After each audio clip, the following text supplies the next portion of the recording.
Rompoks drēna bruģēšanas šuvju javas lietošanas instrukcija. Turpmāk mēs soli pa solim parādīsim, kā pareizi uzklāt produktu, lai sasniegtu optimālu rezultātu. Rompoks drēna ir divkomponentu uz epoksīdu sveķu bāzes veidota bruģa seguma šuvju java, kas nodrošina ilgstošu aizsardzību pret nezāļu augšanu.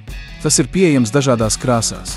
Šuvju java ir ideāli piemērota gandrīz visām virsmām ap māju, piemēram, piebraucamajiem ceļiem, autostāvvietām, ietvēm un terasēm, sākot no 3 mm platas šuvas.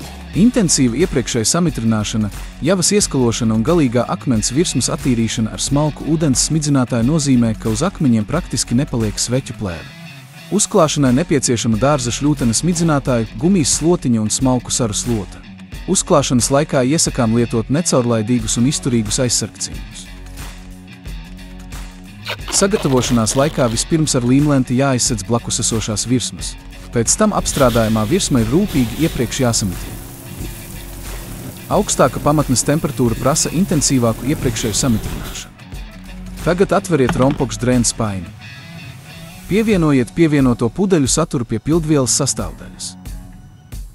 Lai pilnībā izmantotu pudeļu saturu, piepildiet katru pudeli ar 250 ml ūdens, aizveriet un spēcīgi sakratiet. Pēc tam ūdeni iztukšojiet spainī. Tagad samaisiet Rompoks drēnu vismaz 6 minūtes, izmantojot profesionālu maisītāju. Uz iepriekš samitrinātās virsmas izlejiet jau samaisīto bruģa šuvju javu. Pēc tam intensīvi ieskalot bruģakmens šuvju javu šuvēs, izmantojot mīkstu ūdens strūklu un gumijas slotu.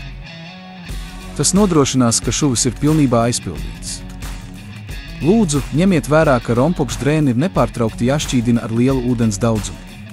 Intensīva iepriekšēja samitrināšana, javas ieskalošana un akmens virsmas galīgā tīrīšana ar ūdeni ir būtiski priekšnoteikumi, lai akmens virsma būtu praktiski bez sveķu plēves. Šie pasākumi daudzkārt samazina baltā traipa veidošanās risku. Pēc šuvju iestrādes noskalojiet javas atlikumus no virsmas ar smalku ūdens strūklu, neizskalojot šuvis. Aptuveni 10 līdz 15 minūtes pēc skalošanas rūpīgi noslaukiet akmens virsmu ar mīkstu saru slotu, līdz visas javas paliekas ir noņemtas. Pareizs slaucīšanas laiks ir sasniegts, kad uz akmens virsmas vairs nav baltu svītru. Jāslauka pa diagonāli pret šuvēm. Plākšņu un klinkera seguma fāzēm jābūt vaļējām. Nokrišņu laikā nav nepieciešama aizsardzība pret lietu. Ja iestājas ilgstošs vai spēcīgs lietus, svaigi šuvotā virsma jāaizsargā no lietus 12 līdz 24 stundas. Šim nolūkam izmantoto celtniecības plēvi vai brezentu, ko nedrīkst likt tieši uz virsmas, lai nodrošinātu gaisa cirkulāciju. Pareizi uzklāts Rompoks drēna praktiski neatstāja sveķu plēvi, tāpēc tas ir piemērots gandrīz visiem pārklātiem un jutīgiem akmens veidiem. Pateicoties spiedes spējai virs 25 N uz kvadrātmilimetru, drēna ir apstiprināts N2 izmantošanas kategorijai. Turklāt šī java ir izturīga pret salu un atlidošanas sāli un ir ļoti ūdens caurlaidīga.